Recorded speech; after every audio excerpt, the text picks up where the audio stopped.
YouTube, what's good, man? It's your boy Ron back with a brand new video. Today we got when a 17-year-old LeBron got invited to an NBA workout and took over.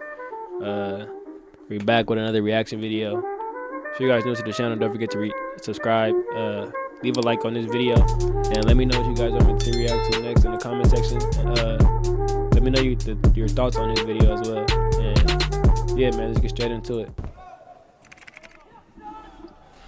In the spring of 1995, the Philadelphia 76ers were getting word about a local high school player that was creating buzz around the city. A son of a former pro whose game already looked NBA ready before he even finished his junior season. 76ers head coach at the time, John Lucas, was so enamored by the kid that after watching him play just a single game, Lucas invited the kid to participate in a workout with the 76ers. At the workout, the kid did not disappoint. The 16-year-old phenom handing out buckets to 76ers rookie Jerry Stackhouse and showing that his game was NBA ready despite just finishing his junior season in high school. Soon enough, everyone knew about the high school kid and his infamous practice with an NBA team.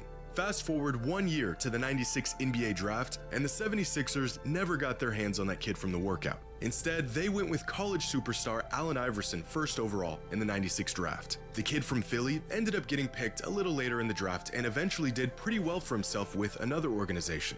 His name was Kobe Bryant. But long before we knew his name, it was John Lucas who saw his potential and gave him the opportunity to prove his game against NBA talent. And John Lucas was known for this, sending out invites to scrimmages and workouts to up-and-coming players, high school kids looking to work on their game. But 7 years after his workout with Kobe, Lucas would invite another local high school player out to an NBA practice. An invite that would lead to a suspension, cost his team a hefty fine, but introduced them to the future of their organization long before he even wore an NBA jersey. The league has fined the Cleveland Cavaliers $150,000 and suspended head coach John Lucas for the first 2 games of next season. That after the team invited the nation's top high school player LeBron James to a workout last week.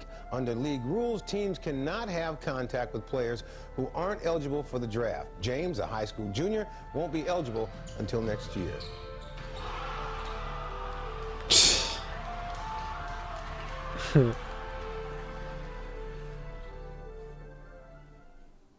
Today's video is sponsored by SeatGeek. Football's Yeah. The Cavs might not care, but I'm sure the Nuggets are smiling today as both teams now have a chance for gold in the NBA draft. And that gold, LeBron James. But is the 18-year-old from Akron truly the savior? We have better players than him in his position already on our team, bro. I don't think you can really just bring a high school player in. Yeah, and really just think your team gonna really turn around like that. If he come, you know what I'm saying, he can just hop on our bandwagon and hopefully we can do something big. You've probably seen these clips before. Cavaliers players being asked what they thought about the idea of drafting a local ultra-hyped high school kid back in 2003. The Cavaliers hadn't even won the draft lottery yet. They had just wrapped up their worst season in 2 decades, and the players were clearly not trying to hear about some kid that was prophesized to be their savior. They were not buying the hype. But you see, the only thing is, they never needed to buy the hype, because they didn't just know about the up-and-coming superstar kid from Akron. They already played against him a year before these interviews even happened, where they found out what we would all soon know. LeBron was better than all of them. By 2002, LeBron was the clear-cut best NBA prospect in the world, regardless of age. And it wasn't just the early LeBron fanatics that thought he could go #1 overall in the NBA draft as a 17-year-old junior. Everyone did. LeBron would have been the #1 pick in last year's draft. That should give you an indication of what kind of talent he is. Most kids should not leave early. They're not prepared for it emotionally or from a maturity level physically, but this kid is. In fact, he was such a singularity as a prep star that he had already gained NBA status before he was ever in the NBA. After hearing the hype about a teenager dubbed the Chosen One, a prime Shaquille O'Neal took it upon himself to attend one of his games. And after seeing him play, had this to say about a 17-year-old LeBron. He's an all-around great player. He has it all, definitely. He's very athletic. He has a lot of poise. He can do almost everything.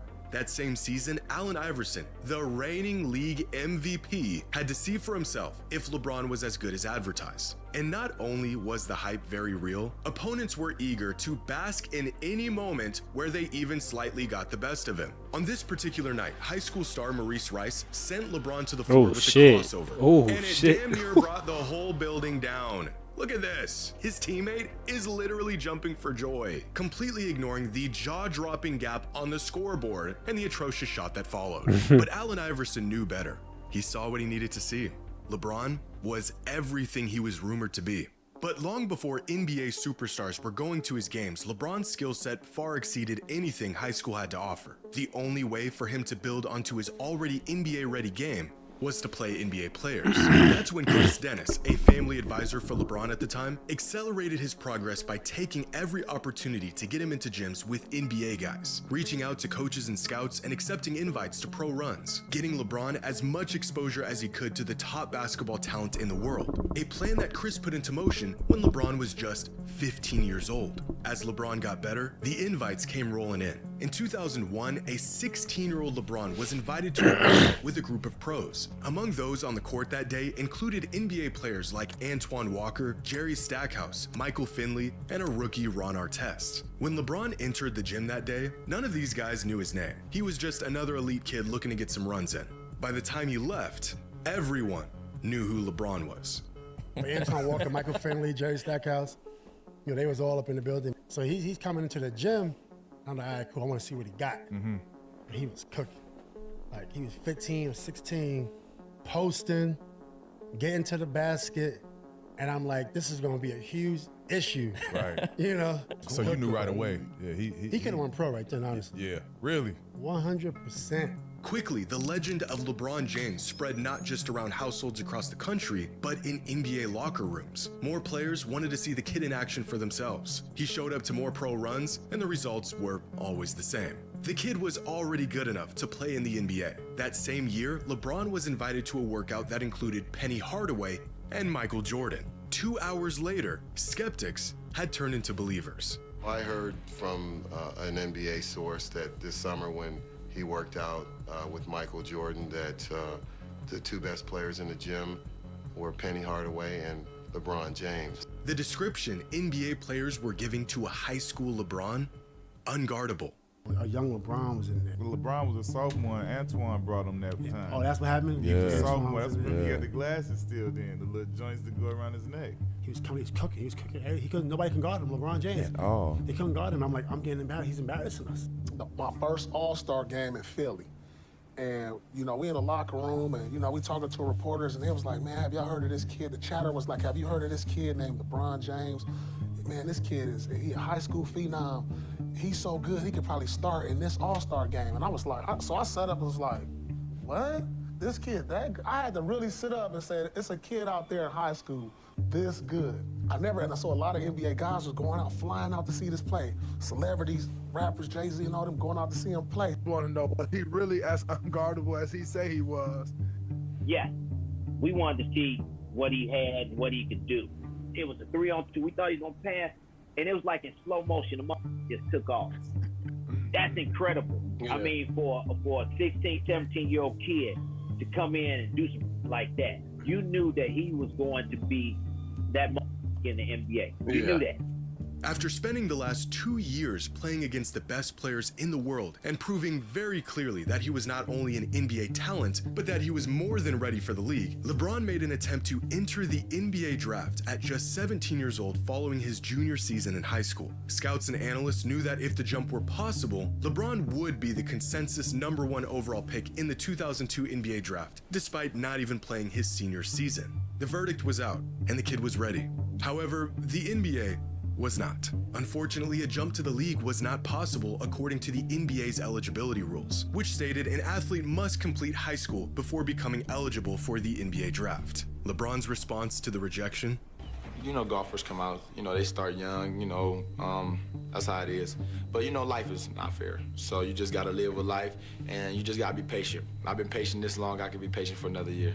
The kid was playing in NBA runs. He was beating up on NBA players, but he couldn't play in the NBA. But he could still do the next best thing. One Another note from the NBA, as Peter Vesey first reported yesterday, the league has fined the Cleveland Cavaliers $150,000 and suspended head coach John Lucas for the first 2 games of next season. That after the team invited the nation's top high school player, Lebron James, to a workout last week. Under league rules, teams cannot have contact with players who aren't eligible for the draft. James, a high school junior, won't be eligible until next year. Coming up next, we'll have more on the... By the spring of 2002, John Lucas, the same coach who invited a 16-year-old Kobe Bryant to work out with the 76ers, was now the head coach of the Cavaliers. His exclusive workouts with pros and the rare up-and-coming prep talent worthy enough to join were still going on. But by this point, John wasn't just hosting these workouts to open the gym up for his players or get some extra runs in. He was recruiting, because 40 miles away, the best NBA prospect in the world had just wrapped up his junior season. A kid still 1 year away from being draft eligible with a reputation of crashing NBA runs. In fact, John was among one of the many skeptics that attended one of LeBron's games a year prior to see if he was really as good as everyone said he was. And just like everyone else, he was immediately sold. And so just a month after the Cavaliers season ended, John invited LeBron to come work out with the team. By this point, most players around the league had heard of LeBron and knew he was a generational talent. Everyone except the players on the Cavaliers. When word got around that LeBron was going to be at their upcoming workout, Cavs players were not only skeptical, but ready to show him that he wasn't as NBA ready as he, or everyone else for that matter, thought he was, including our friends Darius Miles and Carlos Boozer. When LeBron showed up the day of the workout, initially their skepticism seemed to be right. He got off to a slow start, wasn't really making an impact on games, deferring to other players, playing like a kid just happy to be a part of the run. Keith Smart, the Cavaliers' assistant coach at the time, recalls LeBron just blending in with the guys. One player who was a part of the workout said they weren't even passing him the ball. But LeBron was not invited to this workout to blend in. Leading up to that day, John Lucas was going around telling people that this kid was better than Kobe was in their workout 7 years earlier. But 2 games in, LeBron's performance wasn't matching the hype. As far as the Cavs players were concerned, this kid was in over his head and not nearly ready to play against real NBA competition. But Lucas had other plans. After going through the motions for the first 2 games, Lucas called LeBron over and called him out, saying, quote, "So you don't want to play with the big boys? You're gonna live off all those damn accolades? You ain't ready." What happened next was described by Johnny Clark, who was at the workout and worked in player development for the Cavs at the time, as a switch flipping in LeBron's head. He heard Lucas loud and clear, and by the end of the workout, the Cavaliers had all the answers they needed. And Bron came. And, like, nobody was passing Bron the ball because everybody knew he was in high school. And we was all, like, not passing the ball. My dad, like, stopped practice. Like, hey, y'all little back, get him the ball. He the best one on the court. I was just, like, disgusted. I was like, man, here. Like, threw the ball to him, like he ain't going to do nothing with it, so we'll get it right back. Hey, bro, you make a move. So now you got Chris Mims, Sagana Diop, Carlos Boozer. The whole Cavs team, by the way. Man, this man goes underneath the rim, reversing, throws it in without looking at the rim. Man, he got to put ball every possession after that. Because it was unbelievable. He was like, what else can you? You know, we hear about LeBron. We saw him play a couple times in high school, and he looks terrific against the high school competition. So you're like, oh, he's going to be able to play and compete. We get him on campus to get him to practice. Right away, we knew that he was our best player. He passed the ball. He got by people. He wanted to draw on the defense and kick it. He made the game so much easier and so much fun to play with. Right away, we knew he was our best player. Wag was there. It was his rookie year. Dimbo Cole, Darius That's Miles. crazy for real. But when you jump him outside the paint, it was Sagana and it was either Chris Mims. No, it was Sagana and Carlos Boozer went up to try to block it. So he jumped like this, like he was going to dunk it on one side. He went underneath the goal and dunked it back without touching the rim. Just threw it in and just kept running like it was nothing. The rest was history after that. After getting called out by John Lucas, LeBron proceeded to spend the rest of the workout walking down everyone in the gym, scoring, quote, all the points, making all the assists, and taking over the workout. As Johnny Clark put it, I'm glad I was here to see this because if I heard from someone telling me what he was doing, I wouldn't have believed them. In fact, every single Cavs player in the gym that day couldn't believe what they were witnessing. Former Cavs player Bryant Stith was so enamored by what he saw that day, he went home that night and called his high school coach to tell him he just saw the next NBA superstar. John Lucas III, son of the Cavaliers coach, and yes, this John Lucas was a college player at the time and was also in attendance that day, and after the workout, made some calls of his own. Turns out, the Kobe comps were true. By the time everyone left the workout that day, there was no more doubt. They all realized the stories, the rumors, the Sports Illustrated cover. It was all true. LeBron was the chosen one, and he proved it. Which gives a whole new perspective on these interviews. All of these guys had already played against LeBron a year before these interviews took place. They saw him, they went toe-to-toe against him, and they were blown away by how good he was. Carlos Boozer's comment about having better players at his position already on their roster is specifically odd because back in 2001, John Lucas himself said LeBron may have been better than the Cavs starting guard the first time he ever even saw him play, when he was just 16 years old. But you don't have to take my word for it. You can hear the words right from the mouth of our old friend, Darius Miles himself. Before the interview, before John Lucas told him about LeBron, and before their infamous workout. What do you say about the hype? Like Carlos Boozer, you heard his comments in the media. Yeah. And a lot of people saying that, you know, they had guys better than him. At the time, it was.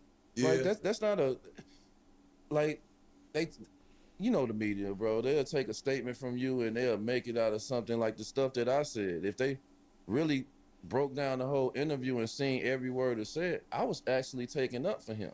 I used to call back to the crib and I used to tell my homeboys, I was like, bro, it's this dude in high school, bro. He might be the best high school player ever because I seen him throw it between his legs in the game. I'm like, shit, he might be the best high school player ever. Them boys like, nah, folks. Nah. It can't. No, it can't. No, it ain't. He ain't better than you. I'm like, bro, I'm watching this dude. This dude is going through one. And it's looking effortless. East. And I'm arguing with my homeboys about him being better than me. And I'm calling them about him. Turns out, they knew all along. LeBron was not only as good as advertised, he was better. And that kid from Akron that crashed their workout in the spring of 2002 was in fact going to immediately turn their whole franchise around. If y'all boys enjoyed this video, don't forget to leave a like, subscribe if y'all new. Let me know what you guys want me to react to next. And yeah, man, it's been Lebron and I'm out. Blessed like Christmas night, yeah. It's just something light, yeah. I'ma fuck his wife, yeah. Go light on the ice, yeah. Gotta sip this Sprite, yeah. Under 21, yeah. No license, make gun, yeah.